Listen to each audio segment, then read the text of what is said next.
और उनकी IT cell, जिसको मैं फेक न्यूज की फैक्ट्री कहती हूं, उसके सरगना अमित मालवीय पर आरएसएस के एक नेता ने यौन शोषण का गंभीर आरोप लगाया है। इतने गंभीर आरोप आपके एक बड़े पदाधिकारी के खिलाफ लगे, लेकिन एक शब्द नहीं बीजेपी की ओर से, कोई प्रतिक्रिया नहीं, कोई उस पर एक्शन लेने की बात नहीं। नरेंद्र मोदी किस मुंह से महिलाओं की संरक्षण की बात करते हैं जब वो संरक्षण हर बार आरोपी को देते हैं। इतने ऐसे व्यक्ति को ऐसे पद पर बिठाना ये बीजेपी का नैतिक दिवालियापन दिखाता है। ये वो व्यक्ति है जिसने खुलेआम पोर्नोग्राफी की बात करी है। कोई राजनीतिक मर्यादा, कोई राजनीतिक शुचिता इस आदमी ने नहीं रखी और एक ऐसी फेक न्यूज फैक्ट्री बना दी बीजेपी की, जो सिर्फ झूठ, सिर्फ मनगढ़ंत कहानियां, मनोहर कहानियां रचती है, आधा सच और पूरा झूठ फैलाती है।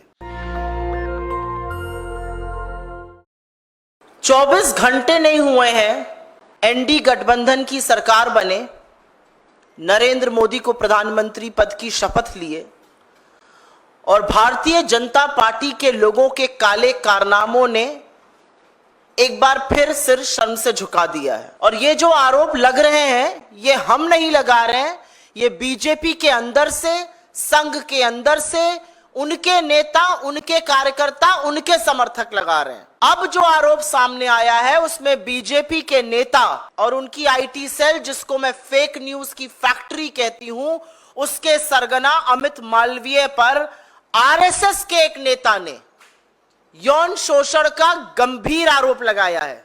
संघ परिवार के नेता हैं शांतनु सिन्हा, वो बीजेपी के बंगाल के पदाधिकारी राहुल सिन्हा के भाई हैं, एबीवीपी के सदस्य रह चुके हैं, हिंदू संघ के प्रमुख हैं।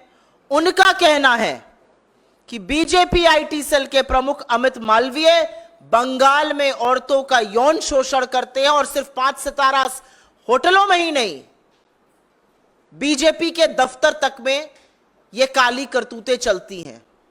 उन्होंने बंगाली में ट्वीट करके, बांग्ला में ट्वीट करके यह भी लिखा है कि बीजेपी नेताओं में होड़ लगी हुई है औरतों की आपूर्ति करने की। उनका कहना है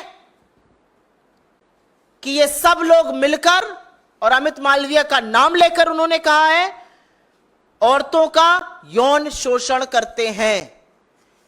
यह आरोप कांग्रेस पार्टी का नहीं है, यह आरोप संघ के एक व्यक्ति का है जो बीजेपी से जुड़ा हुआ है। मैं जानना चाहती हूं, बीजेपी की आईटी सेल है या दरिंदों का जमावड़ा है?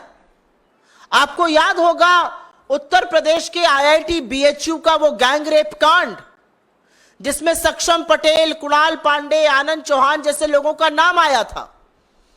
ये सब शीर्ष नेतृत्व ही नहीं, प्रधानमंत्री मोदी के बड़े करीबी लोग, लेकिन ये बीजेपी की आईटी सेल के संयोजक, सह संयोजक और उसके सदस्य थे। तो दरिंदों का जमावड़ा है क्या बीजेपी की आईटी सेल? आज सवाल इस बात का है, आज सवाल इस बात का है कि बीजेपी की आईटी सेल में कैसे लोग हैं भाई? एक ध्रुव सक्सेना था, आईएसआई की मुखबिरी करते हुए पकड़ा गया था, हिंदुस्तान में मुखबिरी करता था आईएसआई के लिए। ये किन दरिंदों से, किन लोगों से भरा हुआ है बीजेपी की फेक न्यूज फैक्ट्री, बीजेपी की आईटी सेल? और बीजेपी में कितने महिला विरोधी लोग हैं भाई? हाथरस से लेके लखीमपुर, लखीमपुर से लेके उन्नाव, उन्नाव से लेकर चाहे वो उत्तराखंड की अंकिता भंडारी हो, चाहे वो गुजरात की बेटी बिल्किस बानो हो, चाहे वो इस देश की सबसे होनहार खिलाड़ी बेटियां हो, हर बार आरोपी बीजेपी का नेता, कभी कुलदीप सेंगर, तो कभी चिन्मय आनंद, तो कभी ब्रजभूषण, तो कभी अंकिता भंडारी का हत्यारा जिसके पिता बीजेपी के नेता है। कैसे लोगों से बीजेपी भरी पड़ी है? और सवाल इस बात का है कि इतने गंभीर आरोप आपके एक बड़े पदाधिकारी के खिलाफ लगे, लेकिन एक शब्द नहीं बीजेपी की ओर से, कोई प्रतिक्रिया नहीं, कोई उस पर एक्शन लेने की बात नहीं। तो आज सवाल इस बात का है कि इस सुई टपक सन्नाटे का सच क्या है? किसको बचाया जा रहा है? क्यों बचाया जा रहा है? किसके कहने पर बचाया जा रहा है? अगर इतना बड़ा आरोप किसी बीजेपी के बड़े पदाधिकारी पर लगा है तो बीजेपी का नेतृत्व क्या कर रहा है? नरेंद्र मोदी किस मुंह से महिलाओं की संरक्षण की बात करते हैं जब वो संरक्षण हर बार आरोपी को देते हैं? और ये महज संयोग नहीं है कि फिर से यौन शोषण का आरोप एक ऐसे व्यक्ति पर लगा जो सत्तारूढ़ दल में एक बड़े पद पर बैठा है, जो प्रचार प्रसार का एक तरह से प्रमुख है, जो नैरेटिव बनाता है। इस व्यक्ति ने अपना इतिहास इनका खखोल लीजिएगा, इतने ऐसे व्यक्ति को ऐसे पद पर बिठाना यह बीजेपी का नैतिक दिवालियापन दिखाता है। यह वो व्यक्ति है जिसने खुलेआम पोर्नोग्राफी की बात करी है। यह वो व्यक्ति है जिसने विपक्ष के खिलाफ झूठ, मनगढ़ंत कहानियां, हर तरह के षड्यंत्र रचे हैं।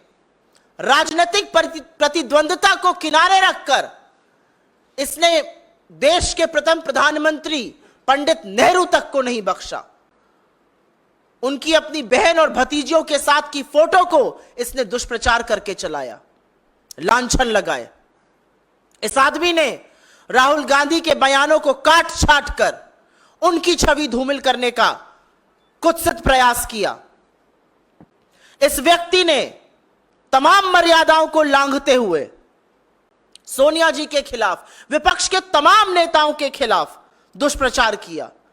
कोई राजनीतिक मर्यादा, कोई राजनीतिक शुचिता इस आदमी ने नहीं रखी और एक ऐसी फेक न्यूज फैक्ट्री बना दी बीजेपी की जो सिर्फ झूठ, सिर्फ मनगढ़ंत कहानियां, मनोहर कहानियां रचती है, आधा सच और पूरा झूठ फैलाती है। कि आरएसएस के एक वरिष्ठ पदाधिकारी के इस बयान पर बीजेपी क्या कर रही है?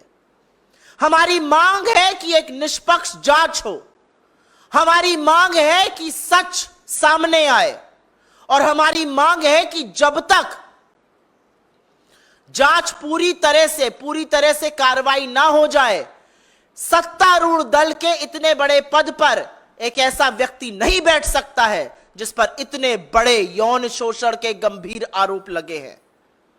मैं पूछना चाहती हूं, मंत्रालय आवंटन तो अभी बाकी है, लेकिन क्या कोई नया बाल विकास मंत्री जो भी बनेगा या बनेंगी वो भी पहले वाली की तरह आंखों पर पट्टी और मौन व्रत रख लेंगी? इस देश में राष्ट्रीय महिला आयोग तो है, वो सिर्फ विपक्ष में जब कुछ होता है तो जागती हैं। इसका स्वतः संज्ञान नहीं लीजिएगा, नहीं जाइएगा कोलकाता, नहीं कीजिएगा कार्रवाई। आप महिलाओं के संरक्षण, उनके अधिकार, उनके सामर्थ्य, उनके संबल के लिए है, लेकिन आपने सिर्फ गंदी घिनौनी राजनीति की है। आज भी वक्त है, जाग जाइए। मेरा अपना मानना है कि कठोर कदम उठाने चाहिए भारतीय जनता पार्टी को।